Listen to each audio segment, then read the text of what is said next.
ভয়ঙ্কৰ পৰিণতি অৰ্থাৎ পৰকীয়া প্ৰেমৰ বাবে এগৰাকী প্ৰধান শিক্ষকে এগৰাকী ব্যক্তিক হত্যা কৰি কুঁৱাত পেলাই দিয়াৰ অভিযোগ উত্থাপন হৈছে আৰু ইয়াৰ পিছতে সকলো ফালে সৃষ্টি হৈছে চাঞ্চল্য আৰু ঘটনাকোৰ আপোনালোকক জনাব বিচাৰিছো সবিশেষ তথ্য আৰু এই মুহূৰ্তত জনাইছো এটা ডাঙৰ খবৰ ৰাজ্যত পুনৰ ভয়ঙ্কৰ ঘটনা সংঘটিত হৈছে ৰাজ্যত লখিমপুৰৰ লীলাবাৰী স্থিত ভালাবস্তিত নৃশংস হত্যাকাণ্ড হত্যা কৰি পেলাই দিলে ঘৰৰ পানী খোৱা কুঁৱাত পেলাই দিয়া হ'ল মৃত লোকজনৰ নাম হৈছে ৰাজু ধানুৱাৰ একেখন গাঁৱৰে এজন প্ৰধান শিক্ষকৰ বিৰুদ্ধে হত্যাৰ অভিযোগ উত্থাপিত হৈছে কনকেশ্বৰ বৰগোহাঁই ওৰফে মাহুৰ বিৰুদ্ধে গুৰুতৰ অভিযোগ উত্থাপন হৈছে 429 নং গুমনদী প্ৰাথমিক বিদ্যালয়ৰ প্ৰধান শিক্ষক আছিল কনকেশ্বৰ ৰাজু ধানুৱাৰৰ পত্নীৰ সৈতে কনকেশ্বৰৰ অবৈধ প্ৰেমৰ অভিযোগ উত্থাপিত হৈছে আৰু এই অবৈধ প্ৰেমৰ পৰিণতিত এই হত্যাকাণ্ডৰ অভিযোগ উত্থাপন হৈছে কনকেশ্বৰ বৰগোহাঁইৰ বিৰুদ্ধে কনকেশ্বৰ বৰগোহাঁই ঘৰ ঘেৰাও কৰিছে স্থানীয় ৰাইজে ঘটনাক লৈ সমগ্ৰ অঞ্চলত এতিয়া তীব্ৰ চাঞ্চল্যৰ সৃষ্টি হৈছে উত্তেজনাময় পৰিৱেশৰ সৃষ্টি হৈছে ৰাজ্যত পুনৰ পৰকীয়া প্ৰেমৰ ভয়ঙ্কৰ কাণ্ড এবাৰ এগৰাকী প্ৰধান শিক্ষকে একেখন গাঁৱৰে এগৰাকী ব্যক্তিক হত্যা কৰি পানী খোৱা কুঁৱাত পেলাই দিয়াৰ গুৰুতৰ অভিযোগ উত্থাপন হৈছে আৰু সমগ্ৰ ঘটনা সংঘটিত হৈছে কেৱল পৰকীয়া প্ৰেমৰ বাবে প্ৰধান শিক্ষকগৰাকীয়ে যিগৰাকী ব্যক্তিক হত্যা কৰিলে তেখেতৰ পত্নীৰ সৈতে দীৰ্ঘদিনৰ পৰা প্ৰেমৰ অভিযোগ আৰু এই প্ৰেমৰ অভিযোগৰ পাছতে অভিযোগ উত্থাপন হোৱাৰ পাছতে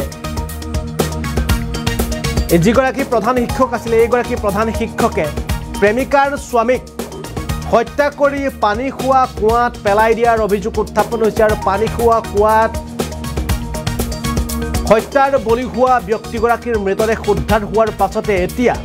স্থানীয় ৰাইজে প্ৰধান শিক্ষকগৰাকীৰ ঘৰ ঘেৰাও কৰিছে আৰু হত্যাৰ বলি হোৱা ব্যক্তিগৰাকীৰ নাম হৈছে ৰাজু ধানুৱাৰ অবৈধ প্ৰেমৰ ভয়ঙ্কৰ পৰিণতি কনকেশ্বৰ বৰগোহাঁই নামৰ এইগৰাকী প্ৰধান শিক্ষকে হত্যাৰ অভিযোগ উত্থাপিত হৈছে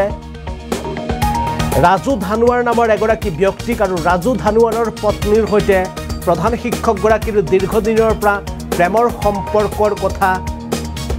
বিভিন্নজনৰ মুখে আৰু তাৰ পাছতে আজিৰ দিনটোত এই যিগৰাকী প্ৰধান শিক্ষকগৰাকীয়ে ৰাজু ধানুৱাৰ নামৰ ব্যক্তিগৰাকীক হত্যা কৰি কুঁৱাত পেলাই দিয়াৰ অভিযোগ উত্থাপিত হৈছে আৰু এই ঘটনা সংঘটিত হৈছে লখিমপুৰৰ লীলাবাৰী স্থিত ভালাবস্তিত এই ঘটনা সংঘটিত হৈছে আৰু ঘটনাক কেন্দ্ৰ কৰি ইতিমধ্যে উত্তপ্ত পৰিৱেশ সৃষ্টি হৈছে ঘেৰাও কৰা হৈছে প্ৰধান শিক্ষকগৰাকীৰ ঘৰ আমি পুনে এইবাৰ আপোনালোকক ঘটনাৰ সম্পৰ্কত মন্তব্য দেখুৱাবলৈ চেষ্টা কৰিছোঁ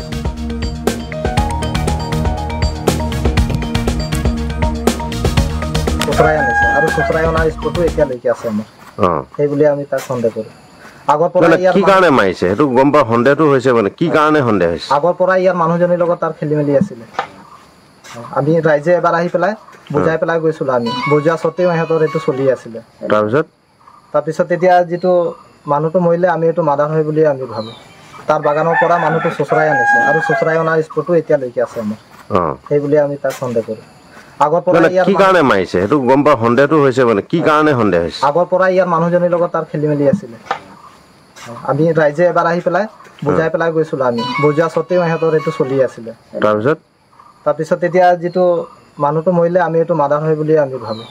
তাৰ বাগানৰ পৰা মানুহটো চোচৰাই আনিছে আৰু চোচৰাই অনাৰ স্পটো এতিয়ালৈকে আছে আমাৰ সেই বুলি আমি তাক সন্দেহ কৰোঁ আগৰ পৰা কি কাৰণে মাৰিছে সেইটো গম পাওঁ সন্দেহটো হৈছে মানে কি কাৰণে সন্দেহ হৈছে আগৰ পৰা ইয়াৰ মানুহজনীৰ লগত তাৰ খেলি মেলি আছিলে আমি ৰাইজে এবাৰ আহি পেলাই বুজাই পেলাই গৈছিলোঁ আমি বুজোৱা স্বত্তেও সিহঁতৰ এইটো চলি আছিলে